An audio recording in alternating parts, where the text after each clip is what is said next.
వందనాలు సార్.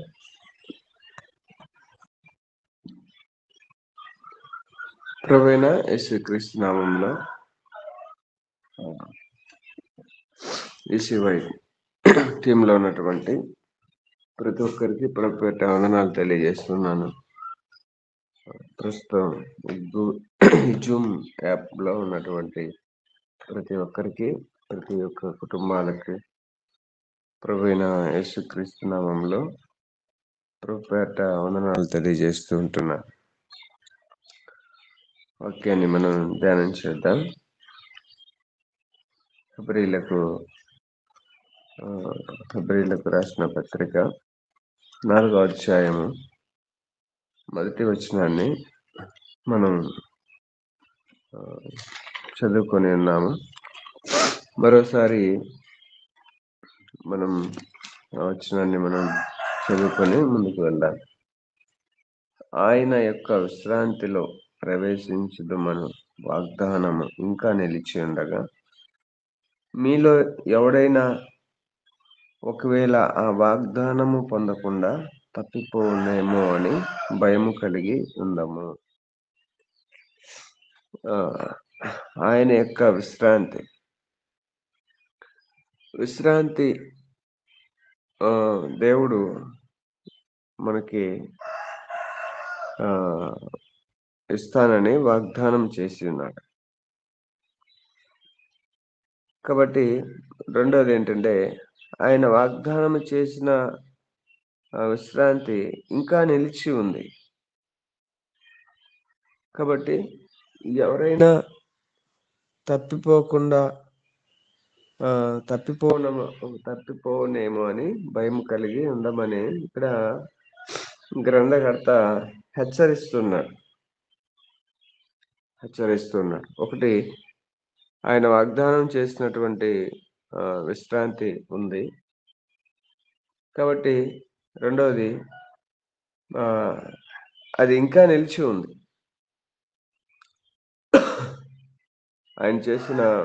ఆయన వాగ్దానం చేసిన విశ్రాంతి ఇంకా నిలిచి ఉంది. మూడవది, కాబట్టి ఆ విశ్రాంతిలో ప్రవేశించకుండా తప్పిపోతారేమన్నటువంటి భయంతో మనము జీవించాలని గ్రంథకర్త తెలియజేస్తున్నాడు. ఈ వాక్యాన్ని ధ్యానం చేసే ముందుగా అసలు విశ్రాంతి అంటే ఏంటో మనము గమనించినట్లయితే, పిల్లరా, విశ్రాంతి అంటే మనము ధ్యానం చేద్దాము. పిల్లరా, విశ్రాంతి అంటే పిల్లరా, మనకున్నటువంటి ఈ భూమి మీద ఉదయాన్నే లేచి మనము ప్రతి పనిని చక్కబెట్టుకొని సాయంత్రానికి మనము రెస్ట్ తీసుకుంటాం. అది భూసంబంధమైన విశ్రాంతి.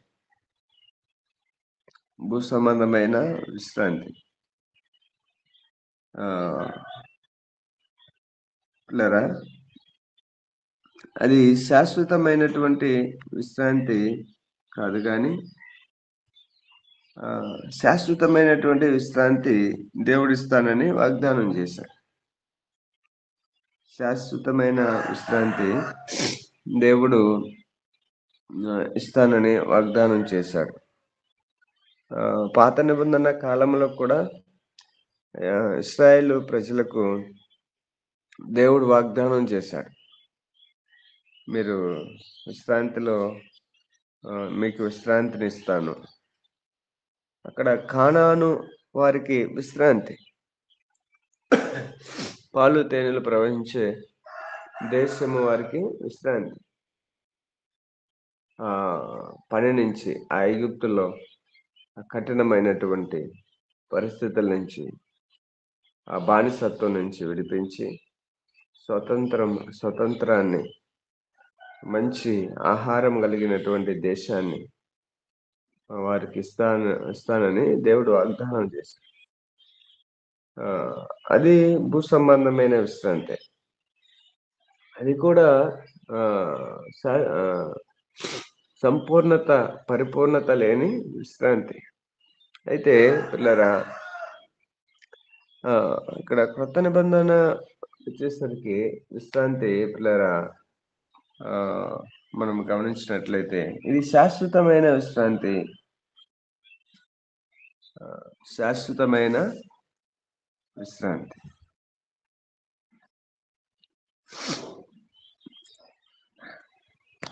చూడండి, ప్రకటన గ్రంథంలో మనం గమనించినట్లయితే 14వ అధ్యాయము 13వ వచనాన్ని ఒకటి చదవండి. ప్రకటన గ్రంథము 14:13 ఒకరు చదివి సహాయం చేయండి.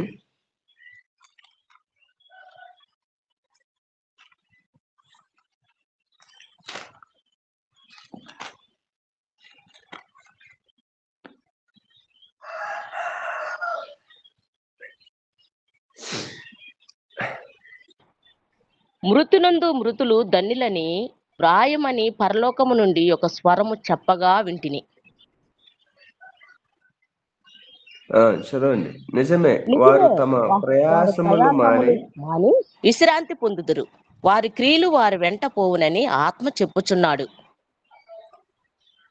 చూడండి ఇక్కడ చాలమ్మా. ఓకే,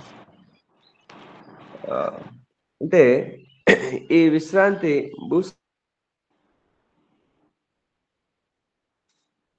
దేవుడు వాగ్దానం చేసినటువంటి విశ్రాంతి భూ సంబంధమైన విశ్రాంతి కాదు. లేదా మనం ప్రతి ఒక్కరికి ఏం పని చేయకుండా బాగా చాలా మందికి ఎవరు రోజు ఈ పనులు ఎవరు చేస్తారో రోజు కూర్చొని బాగా తినేసి బాగా రెస్ట్ తీసుకొని ఏం పని లేకుండా ఉండాలని చాలా మందికి ఒక ఆశ ఉంటుంది, కానీ అది జరగని పని. ఈ శరీరాన్ని మనం ఎప్పుడైతే ధరించుకొని ఉంటామో అప్పుడు మనకి విశ్రాంతి దొరకదు. విశ్రాంతి అది ఉన్న శాశ్వతమైన విశ్రాంతి కాదు. ఉదయం నుంచి సాయంత్రం వరకు పనిచేస్తాము, మళ్ళా సాయంత్రం నుంచి మనము రెస్ట్ తీసుకుంటాం. అది కొంచెం సేపు మాత్రమే, కొంచెం సేపు మాత్రమే పిల్లరా. కానీ ఇక్కడ ప్రకటన గ్రంథంలో మనం గమనించినట్లయితే వారు తమ ప్రయాసములు మాని విశ్రాంతి పొందుదురు. అది శాశ్వతమైన విశ్రాంతి. ఎప్పుడు అంటే ప్రభువునందు మృతినందు మృతులు ధన్యులు. ఎవరైతే ప్రభువులో ఈ భూమి మీద జీవించి దేవుని వాక్యానుసారంగా జీవించి దేవుని నమ్ముకొని దేవుని వాక్యానుసారంగా జీవించి దేవునికి ఇష్టమైన జీవితాన్ని జీవించి వారు మృతి పొందుతారో వారు ధన్యులు. ఎందుకంటే వారికి శాశ్వతమైన విశ్రాంతి దేవుడు ఇస్తారు. అది గొప్ప విశ్రాంతి, మనకి తెలుసు పిల్లరా. ఎవరైతే అందరూ మృతి నొందుతారు, కానీ ప్రభువునందు మృతి నొందడం ప్రాముఖ్యం. ఈ భూమి మీద మనం జీవిస్తున్నప్పుడు దేవుని వాక్యానుసారంగా మనం జీవించడం ప్రాముఖ్యం. అప్పుడే మనకు విశ్రాంతి దొరుకుతుంది.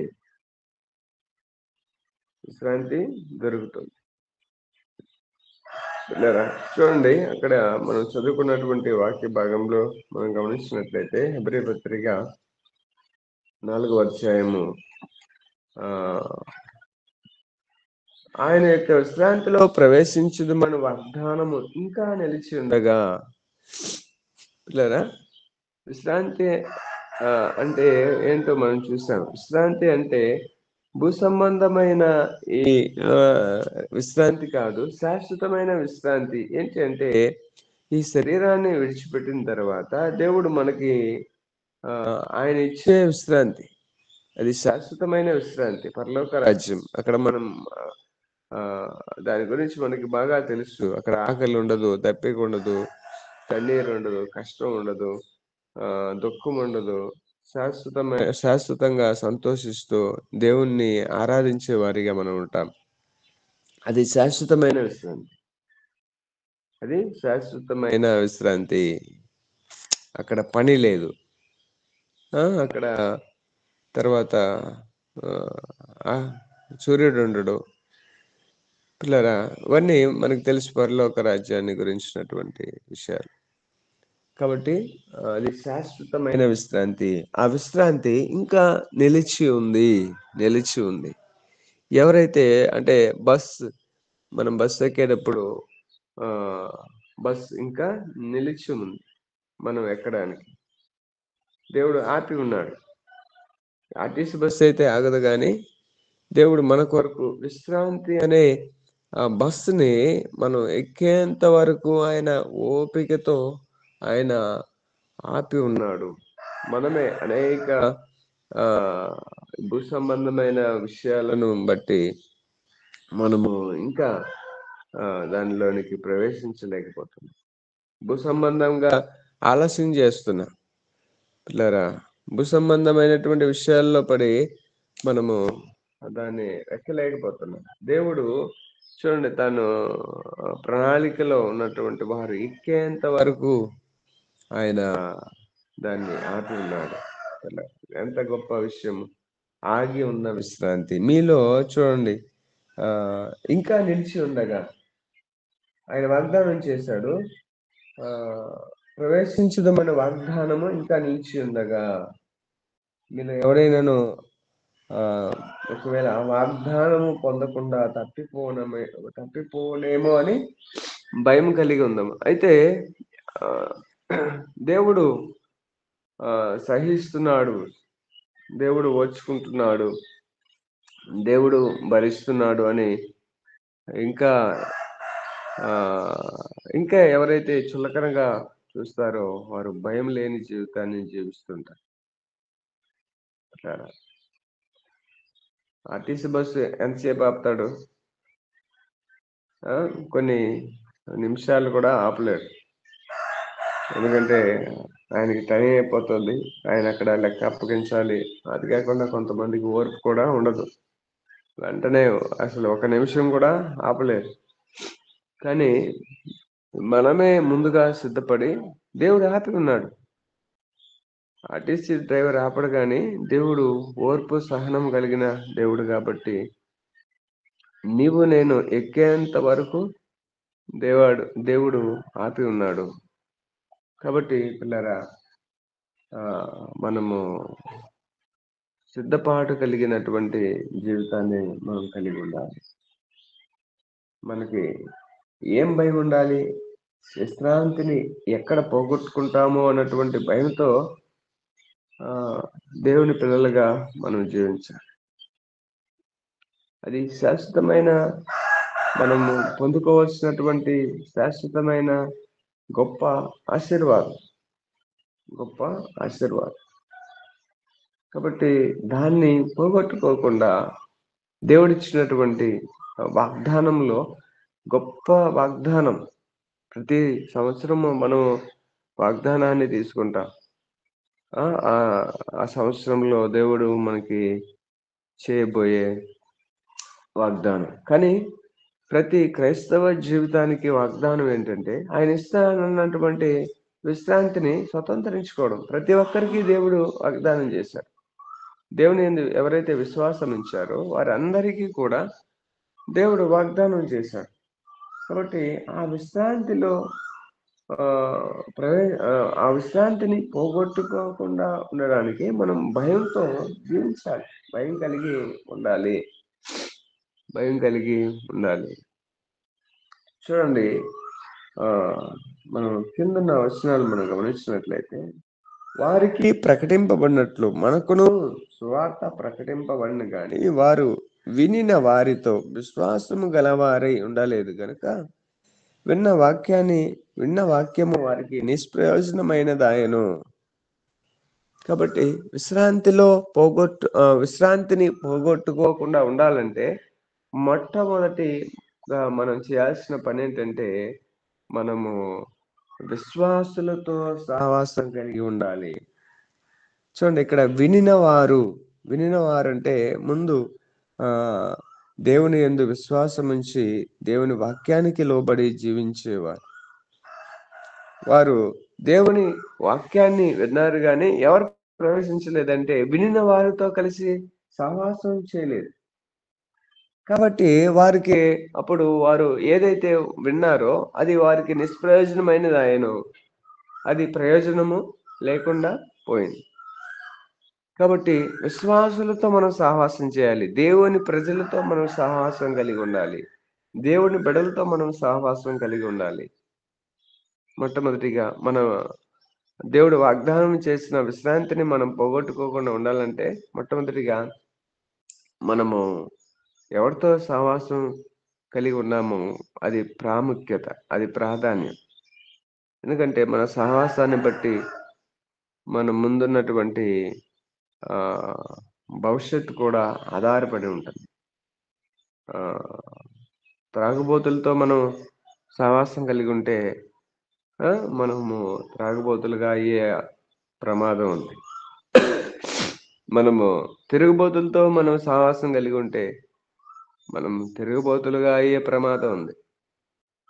లేకపోతే ఈ లోకస్తులతో మనం సహవాసం కలిగి ఉంటే మనము ఈ లోకస్తులుగా మారే అవకాశం, ప్రమాదం కూడా ఉంది. మనం దేవుని ప్రజలతో మనం సహవాసం కలిగి ఉంటే వినండి, వారు వెళ్ళే మార్గంలో మనం కూడా వెళ్ళే మంచి అవకాశం ఉంటుంది పిల్లరా. కాబట్టి మన సహవాసం చాలా ప్రాముఖ్యమైనది, మన సహవాసం చాలా ప్రాధాన్యమైనది. కాబట్టి పిల్లరా, మనము ఎవరితో కలిసి మనం ఉంటున్నాము, ఎవరితో మనం సహవాసం చేస్తూ ఉంటున్నాము. కాబట్టి మనం వింటున్న వాక్యము ఫలించాలి అంటే మనం వింటున్న వాక్యానికి మనం లోబడాలి అంటే పిల్లరా, మనకంటే ఉన్నతమైన అంటే కొంచెం పైన ఉన్న మంచి విశ్వాసులతో కలిసి మనం సహవాసం చేయాలి. మన సహవాసంలో మనకి విశ్వాసంలో మనము ఎదిగేలాగా మన సహవాసాన్ని ఉంచుకోవాలి. మన విశ్వాసంలో నుంచి దేవుని యందు భయభక్తులు మనము దేవుని యందు భయభక్తులు కలిగిన స్థితిని తక్కువ చేసే ఆ సహవాసం మనకి అవసరం లేదు, ఎక్కువ చేసేదిగా ఉండాలి. మన సహవాసం దేవుని యందు భయభక్తులు ఎక్కువ చేసేదిగా ఉండాలి. కాబట్టి అటువంటి సహవాసాన్ని మనం కలిగి ఉన్నప్పుడు మనము విశ్రాంతిలో ఖచ్చితంగా మనము ప్రవేశిస్తాం. కాబట్టి మన సహవాసం ఎవరితో ఉందో ఒకసారి మనల్ని మనము పరీక్షించుకోవాలి. చూడండి, ఇంకా రెండవదిగా మనం గమనించినట్లయితే ఎందుకు విశ్రాంతిని పోగొట్టుకునే అవకాశం ఉంటుందో మనం ఇక్కడ రెండవ కారణం మనం చూద్దాం. రెండవది ఏంటి అంటే 3వ వచనం, కాగా జగత్తు పునాది వేయబడినప్పుడే ఆయన కార్యములన్నీ సంపూర్తి అయినను ఈ విశ్రాంతిని గూర్చి నేను కోపముతో ప్రమాణం చేసినట్టు వారు నా విశ్రాంతిలో ప్రవేశింపరు అని చెప్పిన మాట అనుసరించి విశ్వాసులమైన మనము ఆ విశ్రాంతిలో ప్రవేశించుచున్నాము. దేవుడు 7వ దినమందు తన కార్యములన్నీ ముగించి విశ్రమించాను.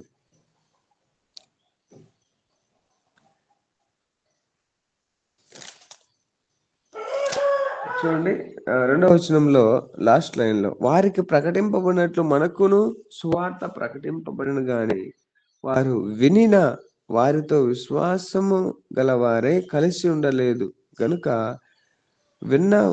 వాక్యము వారికి నిష్ప్రయోజనమైనదాయను.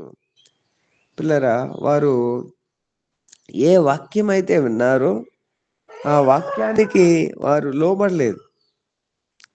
వారు వాక్యానికి లోబడలేదు. ఎవరు వీళ్ళు అంటే ఇశ్రాయేల్ ప్రజలు. దేవుని మాటలు విన్నారు, దేవుని కార్యాలు చూశారు. ఆ ఐగుప్తు దేశం నుంచి ఆ దేవుడు వారిని ఎంతో అద్భుతంగా రాజు చేతిలో నుంచి తప్పించి వారిని విడిపించి అనేక తెగుళ్లను, ఎన్నో ఆశ్చర్యమైనటువంటి కార్యాలను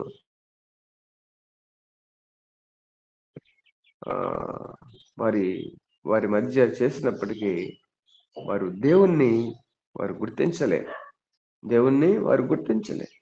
ఈనాడు కూడా అనేక మంది జీవితాల్లో దేవుడు ఎన్నో గొప్ప కార్యాలు చేసినప్పటికీ దేవుణ్ణి గుర్తించని వారిగా ఉంటున్నారు. దేవుని ఎరగని వారిగా ఉంటున్నారు.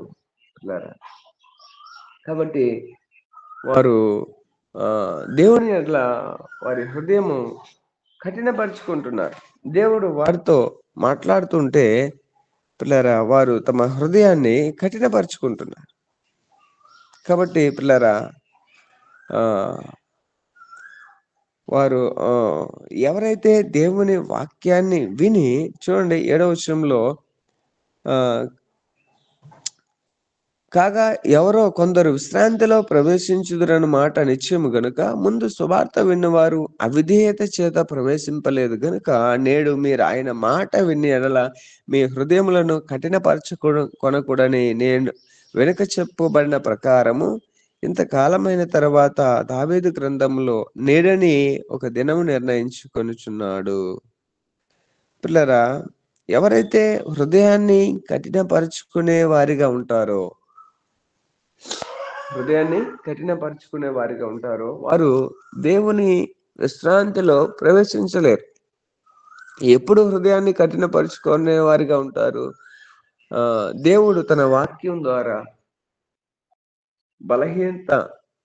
తనలో ఉన్నటువంటి బలహీనత, ఇప్పుడు దేవుడు నాలో ఉన్న బలహీనత ఎత్తి చూపిస్తూ, రాజేష్, ఇదిగో నీలో ఇలా ఫలానా పాపం ఉంది కాబట్టి నువ్వు దాన్ని తీసివేసుకో అని దేవుడు నన్ను హెచ్చరించాడు అనుకోండి.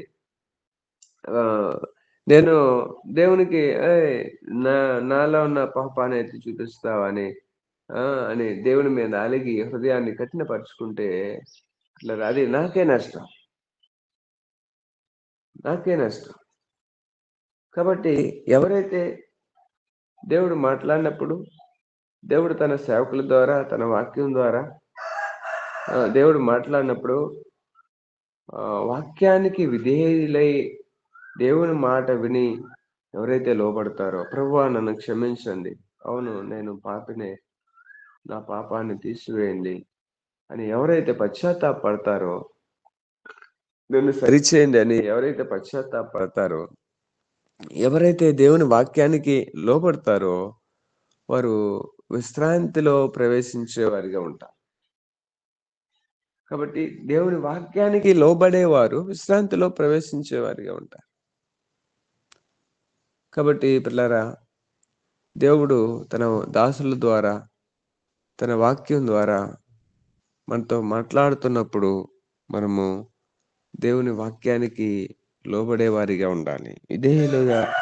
విధేయులైనటువంటి జీవితాన్ని మనం జీవించే వారిగా ఉండాలి. హృదయాన్ని మనం కఠినపరుచుకునే వారిగా మనం ఉండకూడదు. పిల్లరా. కాబట్టి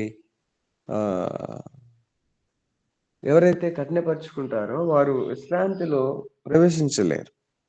ఇశ్రాయేల్ ప్రజలు చేసింది కూడా అదే.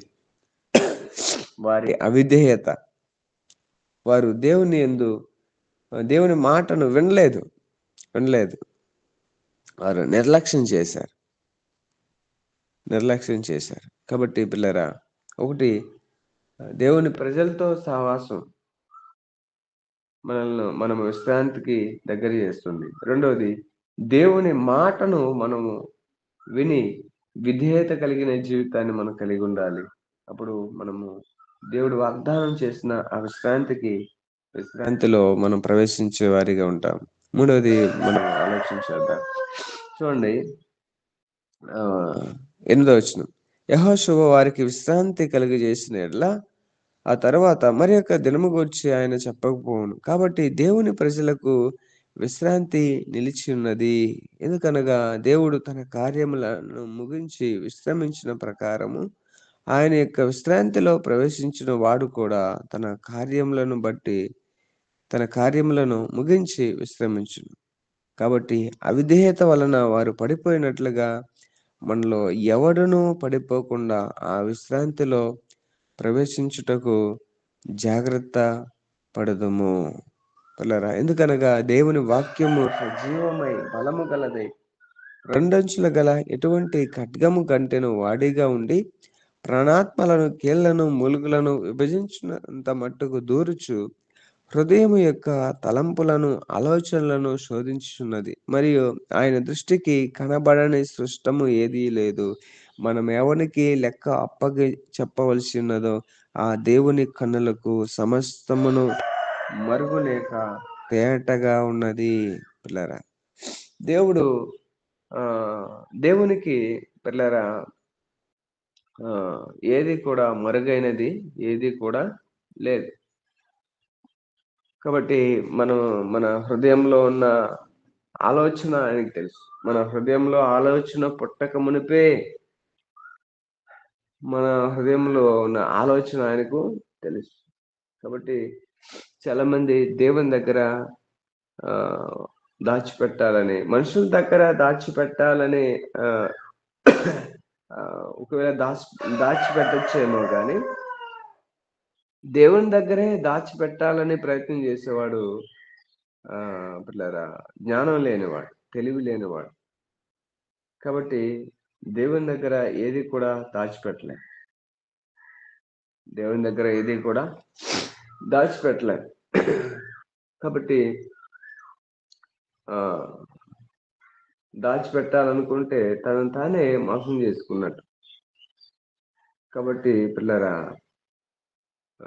దేవుని దగ్గర మనం చేయాల్సింది ఒకటే, మనం సరెండర్ అవ్వడం, దేవునికి అప్పగించుకోవడం.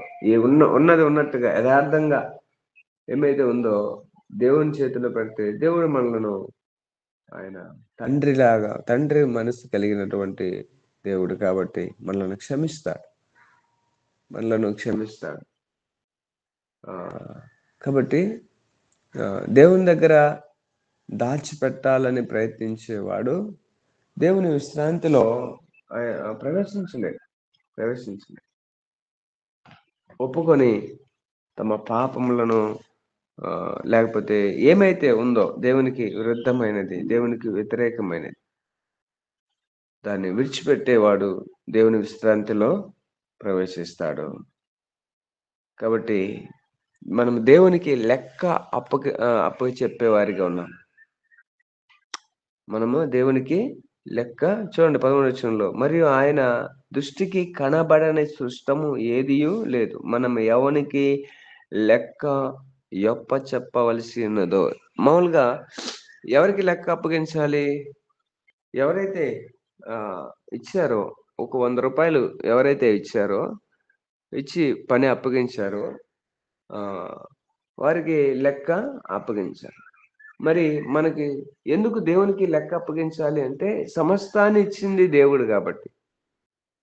మనం కలిగి ఉన్న ఈ జీవితాన్ని, ఈ టైం, లేకపోతే ఈ ధనము, ఈ కుటుంబము, లేకపోతే మనం కలిగి ఉన్న అది ఏది కూడా సమస్తము కూడా దేవుడిచ్చింది. కాబట్టి అన్ని విషయంలో కూడా దేవునికి మనం లెక్క చెప్పవలసిన వారమై ఉన్నాము.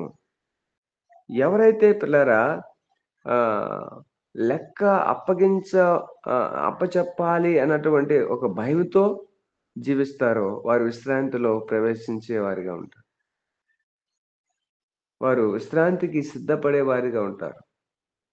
వారు విశ్రాంతిలో ప్రవేశించడానికి వారు అర్హులుగా ఉంటారు. పిల్లరా, లెక్క అప్పగించే మనసు కలిగిన వారు చాలా భయంతో జీవిస్తారు. మొట్టమొదటి ఒక మాట చదువుకున్నాం చూడండి. మీలో ఎవడైనా ఒకవేళ ఆ వాగ్దానము పొందకుండా తప్పిపోనేమో అని భయము కలిగి ఉందము. భయం కలిగి ఉందాం. దేవుడు చేసిన ఆ వాగ్దానం, ఆ విశ్రాంతి అనే వాగ్దానము పొందకుండా తప్పిపోకుండా ఎక్కడ తప్పిపోతామే అన్నటువంటి భయంతో జీవించేవాడు లెక్క సరిగా చూసుకునేవాడిగా ఉంటాడు. కాబట్టి పిల్లరా, మనము ఆ, ఆ, లెక్క అప్పగించే జీవితాన్ని మనం లెక్క అప్పగించే జీవితాన్ని జీవించాలి. అంటే ప్రతి దానిని మనము సరిగా దేవుని చిత్తంలో మనము ఉపయోగించుకోవాలి. మనం ఇష్టం వచ్చినట్టుగా నాది, నా ఇష్టం, నా జీవితం, నా ఇష్టం అన్నటువంటి రీతిలో మనం జీవించకూడదు. ప్రతి విషయంలో మనం దేవునికి లెక్క అప్పగించే వారిగా మనం ఉండాలి. మనం చేసే ప్రతి పనిలో, మనం మాట్లాడే ప్రతి మాటలో దేవుడు మనకి ఏమైతే ఇచ్చి ఉన్నాడో వాటి విషయంలో కూడా ఒకవేళ ధనాన్ని ఇచ్చాడా, డబ్బుని ఇచ్చాడా, ఆ డబ్బు విషయంలో మనం దేవునికి లెక్క అప్పగించాలి. ఇంత ధనము నేను నీకు ఇచ్చాను, కానీ నువ్వు ఏం చేశావు? భూ సంబంధంగానే నీ కోసం, లేకపోతే నీ సొంత జీవితం కోసం నువ్వు ఎంత ధనాన్ని వెచ్చించావో ఒకసారి ఆలోచించు. లేకపోతే నీకు ఎంత టైంనిచ్చా, సమయాన్నిచ్చా, ఇంత సమయాన్ని దేని కొరకు నువ్వు వెచ్చించావు అని లెక్క అడుగుతాడేమో పిల్లరా. ప్రియ సహోదరి సహోదరు, కుటుంబాన్ని ఇచ్చాడు దేవుడు. కుటుంబాన్ని దేవుని కొరకు మనము జీవించేలాగా మనం పెంచుతున్నామా మన పిల్లలను? ఈ లోకంలో మన పిల్లలు పాడైపోయిన స్థితిలో ఉన్నారేమో. ప్రియ సహోదరి సహోదరులారా, మన పిల్లలు మనకిచ్చిన బహుమానం. ఆ బహుమానము దేవుని కొరకు మనం పెంచాలి. దేవునిలో జీవించేలాగా చేయాలి. దేవునిలో పెరిగేలా చేయాలి. దేవుణ్ణి వారు నమ్ముకునేలా చేయాలి. ప్రియ సహోదరి సహోదరులారా, కానీ పడేయడం కాదు. కానీ ఒకవేళ మనం భక్తి పరులమైతే మన వెనకాల వచ్చే పిల్లలు కూడా దేవుని యందు భయభక్తులు కలిగి జీవించే పిల్లలుగా మనం వారిని ఆ క్రమంలోనికి మనం నడిపించాలి. అది మన బాధ్యత తల్లిదండ్రులుగా. మనం మనం బాగుంటే మన పిల్లలు ఎలా పోయినా పర్వాలేదు అనుకుంటే అది దేవుని యొక్క ఉద్దేశం కాదు, దేవుని యొక్క చిత్తం కాదు. కాబట్టి ప్రతి విషయంలో కూడా మనము దేవునికి లెక్క అప్పగించే వారిగా మనం ఉండాలి. కాబట్టి మనము దేవుడు వాగ్దానం చేసిన విశ్రాంతి ఇంకా నిలిచి ఉంది, ఇంకా ఆగి ఉంది. ఎందుకంటే ఇంకా ఎవరు కూడా ఆ విశ్రాంతిని తప్పిపోకూడదని. విశ్రాంతిని తప్పిపోతే అది శాశ్వతమైన ప్రవేశించిన వారు శాశ్వతమైన ఆ బాధ, ఆ అగ్ని, ఆ నరకంలోనికి వెళ్తారు. కాబట్టి దేవుడైతే మనల్ని విశ్రాంతిలోనికి ప్రవేశించాలని ఆశతో మన ఎడల జాలి, దయ, కనికరాన్ని చూపిస్తున్నాడు. అయితే మనము దేంట్లోకి వెళ్ళడానికి మనల్ని మనము సిద్ధపాటు చేసుకుంటున్నాము. ఒకసారి మనల్ని మనం పరీక్షించుకునే మనం భయంతో జీవించాలి. చూడండి, ఆ మాట మనం గమనించినట్లయితే భయంతో భయం కలిగి ఉండాలి. ఆ విశ్రాంతిలో ఎక్కడ తప్పిపోతామో, దేవుడు వాగ్దానం చేసినటువంటి విశ్రాంతిని ఎక్కడ పోగొట్టుకుంటామో అన్నటువంటి ఆ భయము మనకు ఉండాలి. ఆ భయంతో మనం జీవించాలి. దేవుడి మాటలను దీవించి ఆశీర్వదించును గాక. ఆమేన్. నాకు ఇచ్చినటువంటి సమయాన్ని బట్టి ఏసీవై టీమ్స్ పెద్దలకు ప్రభుపేట వందనాలు తెలియజేస్తాను. సత్య సంపూర్ణుడైనటువంటి నా గొప్ప తండ్రి, అయా నీ పాదాలకు ఎనలేని స్థుతులు స్తోత్రాలు సమర్పించుకుంటూ ఉన్నాం దేవా. ఈ యొక్క రాత్రికాల సమయం అంతా నాయన నీ పాద సన్నిధిలో మమ్మల్ని అందరినీ కాచి కాపాడి ఇటు రీతిగా అయా నిన్ను ఆరాధించుటకు, స్తుతించుటకు, ధ్యానించుటకు, అయా నీ లేఖనాలను అయా ఇదిగో నా తండ్రి వివరించుకున్నట్టుకు మాకు ఇచ్చిన ఈ సమయాన్ని బట్టి నీకే స్థుతులు స్తోత్రాలు సమర్పించుకుంటూ ఉన్నాం దేవా. అయా ఇదిగో నాయన ఈ ఉదయకాల సమయంలో వివిధ ప్రాంతాల నుంచి అయా ఇదిగో వివిధ డినామినేషన్స్లో ఉన్నటువంటి వారము అయా ఏకమై నీ పాద సన్నిధిలో చేరి ఆయన నేను ధ్యానిస్తూ ఉండగా ఇప్పటి వరకు మా మధ్యలో ఉండి మాతో మాట్లాడి మాకు ఇచ్చినటువంటి జీవాహారాన్ని బట్టి నీకే స్తుతులు స్తోత్రాలు సమర్పించుకుంటున్నాం దేవా.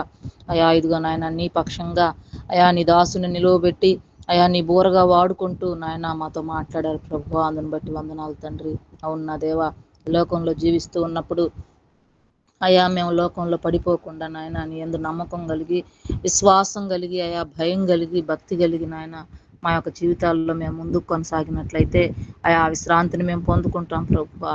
అయా విశ్రాంతిలోనికి మేము ప్రవేశించాలంటే అయా నీ యందు భయభక్తులు కలిగి జీవించేటువంటి జీవితాన్ని అయా నీకు లెక్క అప్పగించాలనేటువంటి విశ్వాసంతో, అట్లాంటి భయంతో అయా మంచి మనస్సాక్షి కలిగి మేము జీవించాలని అయా మాతో మాట్లాడారు ప్రభువా. అందును బట్టి మీకే స్తుతులు స్తోత్రాలు సమర్పించుకుంటూ ఉన్నాం దేవా.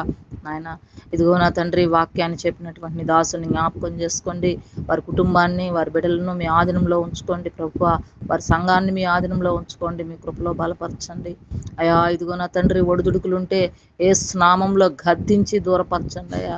మంచి అయా నీ కృపను బట్టి, నీ కాపుదలను బట్టి నాయన ఉండేటువంటి బిడ్డలందరినీ కూడా ప్రభు ఆశీర్వదించండి, బలపరచండి అయా. నీ కృపా నీ కాపుదలని కంచి వారికి తోడుగా ఉంచి ముందుకు నడిపించమని ప్రార్థిస్తూ ఉన్నాం తండ్రి. అలాగనే నాయన అయా వాక్యాన్ని విత్తి ఉండంగా ప్రభు అది మా హృదయాల్లో ఫలించుటకు సహాయం దయచేయండి అయా. విశ్వాసం కలిగి, మీ యందు భయభక్తులు కలిగి అయా ఎవరు చూడకపోయినా మీరు చూస్తున్నారనేటువంటి నమ్మకంతో నాయన మేము భయం కలిగి ముందుకు కొనసాగుటకు సహాయం దయచేయమని ప్రార్థిస్తూ ఉన్నాం. అవును నా తండ్రి, మాలో ఉండేటువంటి నాయన అపరాధాలు ఏవైతే ఉన్నాయో వాటిలన్నిటిని కూడా విడిచిపెట్టి అపవాదికి భయపడకుండా అయా నీ యందు నమ్మకంగా ముందుకు కొనసాగింపు చేయమని ప్రార్థిస్తూ ఉన్నాం తండ్రి. అలాగనే యూసీవైకి కమిటీలో ఉండేటువంటి ప్రతి బిడ్డని మీ పేరు పేరు వంతుని మీ పాదసన్నిధికి అప్పచెప్పుకుంటూ ఉన్నాం. మీ కృపలో బలపరచండి, ప్రతి ఒక్కరిని కూడా ఆయత్తపరచండి అయ్యా. ప్రతి ఒక్కరిలో ఉండేటువంటి అపరాధాలని నీ నామంలో గద్దించి దూరపరచమని ప్రార్థిస్తూ ఉన్నాం తండ్రి.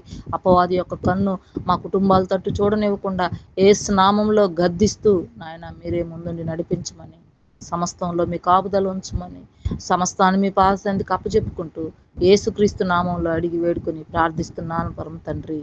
ఆమేన్. ఆమేన్. ఆమేన్. ఆమేన్.